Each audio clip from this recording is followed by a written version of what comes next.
Project చెరువు కింద నీళ్లు తీసుకుంటే బంద్ చేసినాం, నీటి తీరువ రద్దు చేసినాం. అట్లా ఎన్నో సదుపాయాలు చేసుకున్నాం. రైతులకు బాగా జరుగుతుంది. అప్పుడప్పుడు ఏమవుతుంది, కొన్ని దుష్ట దినాలు వస్తాయి, చెడు గడియలు వస్తాయి. మనోళ్ళు కూడా అలవోకగా ఓట్లేసారు. మీరు గొప్పలో మీరు మాణిక్యరావుని గెలిపించారు. కొన్ని నియోజకవర్గాలలో అత్యాశకు పోయి నేను చెప్పినా కూడా అప్పుడు మంది మాటలు పట్టుకొని మారమానం పోతే మళ్ళా చివరికి ఇల్లు కాలిపోతారు. వీళ్ళని నమ్మితే అమాంతం మింగుతారు, మోసపోతాం. రైతు బంధుకు రామరామ అంటారు, దళిత బంధుకు జైబీం అంటారు. వీళ్ళు ముంచుతారని ఆయన చెప్పిన ఆయన వాడు తులం బంగారం ఇస్తా, నీకు ఏంటి, నీకు బంగారం వడ్డానం పెడతాను కానీ ఆయన నమ్మి ఏమో మీ సంగతితో చూద్దామని ఆయనతో వేశారు. వేసింది ఇరుకపోయారు, బాయిలో పడ్డారు, అయిపోయి ఉన్నాయి అన్ని పీకే. మళ్ళా మొదటికి వచ్చానా కైలాసం ఆడలో పెద్ద పామింగినట్టు అయింది. మళ్ళీ అంతే కదా, ఆలోచన లేకుండా ఇటు పడితే అటు ఎవడో ఏదో చెప్తే నమ్మి ఓట్లేస్తే ఏమైంది అనేది ఒక మంచి గుణపాఠం ఇది తెలంగాణ. గ్యారంటీగా మంచిగా సంసారం జరుగుతుంది. జరి తువ్వకచ్చినాం, రైతులు ఇంత ముఖం తెలివైతుంది, ఇంత బాకీలు కట్టుకుంటుండ్రి. ఎంతో మంది పాపం సిటీలు వేసుకుందరు, ఏదో వేసుకుందరు. రైతు బంధు పైసలు పడితే ఎంత సంతోషం ఉంటుంది. ఆయన పోయిన గంగ గడిచి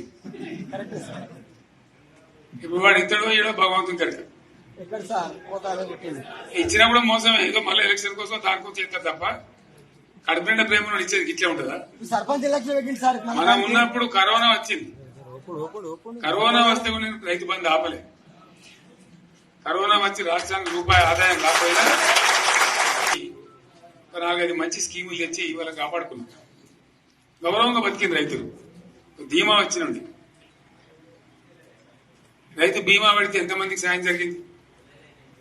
గుంట భూమి ఉన్న కూడా మంచిగా సాయం జరిగింది. చిన్న రైతు కూడా సాయం జరిగింది. అట్లా అందరికి మనం గొర్రెల కాపలకు గొర్రెలు ఇవ్వడం కానీ, చేప పిల్లలు కానీ, అనేక రకాల అన్ని వర్గాల ప్రజలను ఎట్లా ఆదుకోవాలని అట్లా ఆదుకున్నాం. మా తెలంగాణ కదా మేము తెచ్చుకున్నాం కష్టపడి. మా వాళ్ళందరూ పైకి రావాలి. కాంగ్రెస్ గవర్నర్ కూడా ముస్లింలు ఓట్లేసుకున్న తప్ప ముస్లింలకు మనం చేసిందా? ఇమాం మౌజన్లకి మన జీతం ఇచ్చిందా? మనం వచ్చినాకనే ఫస్ట్ టైం వాళ్ళని గుర్తించి వాళ్ళని గౌరవించుకున్నాం. ముస్లిం మైనార్టీ పిల్లలకు, మన గిరిజన పిల్లలకు, మన ఎస్సీ పిల్లలకు, మన బీసీ పిల్లలకు ఎంత మంచి రెసిడెన్షియల్ స్కూల్ పెట్టుకున్నాం. అందరినీ కూడా ముందు తీసుకుపోవాలి. ఇవాళ మన కళ్ళ ముందని నాకు బాధ కలిగేది ఏంటంటే, చిన్న వర్గాల ప్రజలు కాన్వెంట్ స్కూళ్ళలో చదివించలేరు, వాళ్ళ పిల్లలు కూడా బాగా చదవాలని చెప్పి ఎస్సీలకు, బీసీ, మన మైనార్టీ సోదరులకు గురుకుల పాఠశాలలు పెట్టారు. అద్భుతమైన చదువుకునే వాళ్ళు. ఇవాళ మొత్తం రోజు బడి పిల్లలు విషాహారము, కడుపు నొచ్చుడు, బాధపడు, పురుగులు అన్నం పెట్టుడు. పిల్లలు వెళ్ళిపోతున్నారు ఆ స్కూళ్ళ నుంచి, ఇళ్లకి వెళ్ళిపోతున్నారు. తల్లిదండ్రులు కూడా భయపడి తీసుకుపోతున్నారు. ఏం ఘోరం ఇది నాకు అర్థం కాదు. మళ్ళీ ఈ చేసిన కూడా ఇప్పుడు మళ్ళీ అదే కాంగ్రెస్ పార్టీ. అంతేనా? మళ్ళా పాత కాంగ్రెస్ మోపోయింది, మళ్ళా కరెంట్ కోతలు మోపోయినాయి. ఎండాకాలం ఇంకేం గతి అవుతుందో, మార్చి ఏప్రిల్ ఏమవుతుందో. ఇంకా కరెంటు కోతలు మోపోయినాయి, మంచినీళ్ళు సరిగొత్తలేవు, అడిగే నాతులు లేడు. ఎవడన్నా గట్టిగా నిలదీసినట్టు వాడిని పోలీస్ స్టేషన్లో పట్టేయడం. ఇదేనా రాజ్యం? ఇట్లా ఉండదా రాజ్యం? ఎందుకు వచ్చింది ఈ పరిస్థితి చెప్తా. నాకు తెలిసి నాకేం గుర్తులేదు. నేనేమంటున్నా అంటే, ఇట్లా అనేక పనులు చేసుకున్నాం మనం. గోదావరి నుంచి నీళ్లు తెచ్చుకున్నాం, నీళ్లు తెచ్చుకొని మంచినీళ్ళ తర్వాత సాగునీళ్ళు ఎంబడబడ్డాం.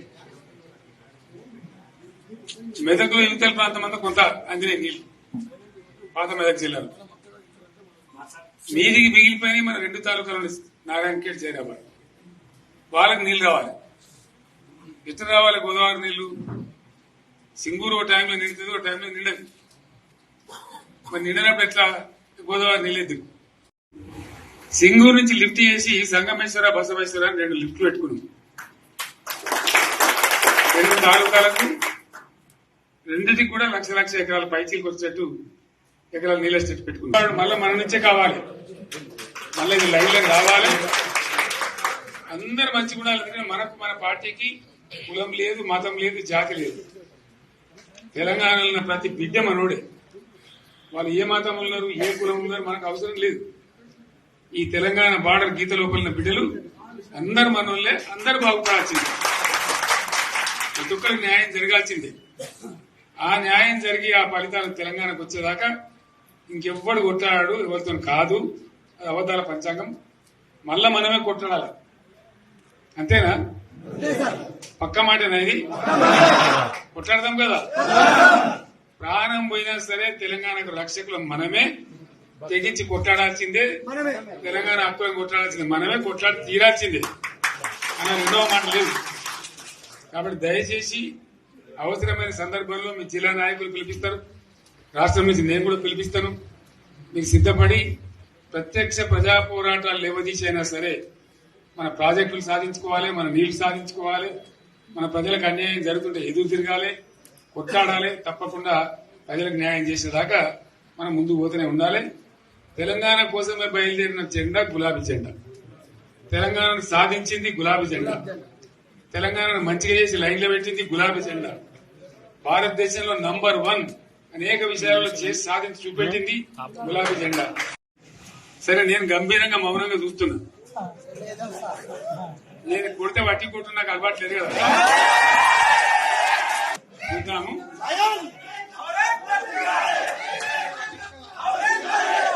రోజులు కానీ అన్నట్టుగా నేను చూస్తా ఉన్నా. కానీ మనోళ్ళందరూ కూడా ప్రతిపాదిస్తుంది ఏంటంటే, 1 సంవత్సరం జరిగిపోయింది, సంగమేశ్వర ఆన్నే పన్నది, బసవేశ్వర ఆన్నే పన్నది, పాలమూరు ఉత్పత్తుల పథకం ఆన్నే పన్నది, కాళేశ్వరం అట్లా ఎండబెడుతున్నారు.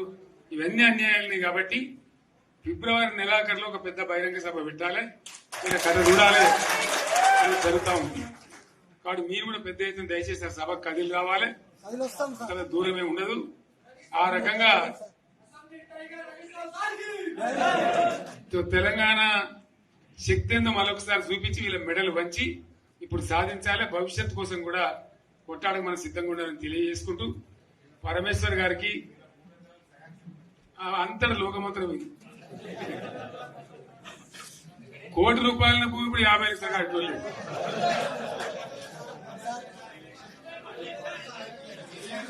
ఈ ఒక్కని బాధ ఒక ఆయన వచ్చింది, మన ఒక ఆయన ఒక 10 మంది వచ్చారు హైదరాబాద్కి. అందులోకి 2 ముస్లిం సోదరులు వచ్చారు. साहब सोब तबाह हो गया, इफलासी मुफलसी बच्चे क्या तो तुम्हारा क्या हुआ बहन, तुम्हारा क्या हुआ? तुम हैदराबाद में तुम लोग हैं, मेरा कारोबार है साहब, मेरा छोटा मोटा कारोबार है, होटल भी है, 70% गिर गया। हर कोई पूछ रहे, हर कोई केसीआर को याद कर रहा है सामान. వాళ్ళు మాట్లాడుతున్నారు. ఎక్కడ ప్రతి ఒక్కరు భూముల ధరలు పోయినాయి, మందు పోయినాయి, మసాలా అన్ని పోయినాయి. ఇంత మంచిగా నాకు ఎకరాల రైతు నేను 4 కోట్ల ఆశామని అనుకుంటుండే, అంత ధీమా ఉంది. ఎంత బాగుంది. హైదరాబాద్ నుంచి అడిగితే కూడా వచ్చి మనం ఇయ్యకపోదు భూములు, డిమాండ్ పెరగానని. అంత బ్రహ్మాండంగా మారుమూల ప్రాంతంలో కూడా 40 లక్షలు 50 లక్షలు ఎకరానికి ఉండే. అటువంటిది సగానికి సగం పడిపోయి మొత్తం నాశనం చేసింది. వీళ్ళు ఇట్లే వదిలిపెడితే ఇంకింత నాశనం అవుతుంది. కాబట్టి మనం కొట్లాడాల్సిందే. నేను ఇంకొక మాట మీకు చెప్తా. ఎలక్షన్లలో నేను మస్తు చూసిన 50 ఏళ్లలో పార్టీలు గెలితే ఓడితాయి. ఇంత మాయలు మీ ఏడాది లోపలనే కాంగ్రెస్ పార్టీ దొరికితే కొడతాం రా, అంత గొప్ప ఏడాది. ఇంకా వాళ్ళ బొంద తెలివికి నిన్న వారి పార్టీ మంది పెట్టాలి, అదేందో పోలింగ్ పెట్టిన వాడు చూసిరా మీరు? ఆ పోలింగ్ పెడితే 70% మనకు వచ్చింది, 30% మనకి. వాడు పెట్టింది మనం పెట్టింది కాదు. 75 ఇది పరిస్థితి. అదే నేను ఏమంటున్నా అంటే ఫామ్ హౌస్ అంటే ఈడ ఏముంటది, వారి ఉంటది, మాకు ఉంటది, అల్లం ఉంటది. కాంగ్రెస్ వాళ్ళు అయితే మనిషి చేస్తే పారబడి తవ్వచ్చు కూడా లంగత దీన్ని ఫామ్ హౌస్ అని మనం బదనాం చేసి అంతే కదా. నేను ఏమంటున్నా అంటే అన్ని మబ్బులు వీడిపోయినట్టు ప్రజలకు అన్ని తెలిసిపోతున్నాయి.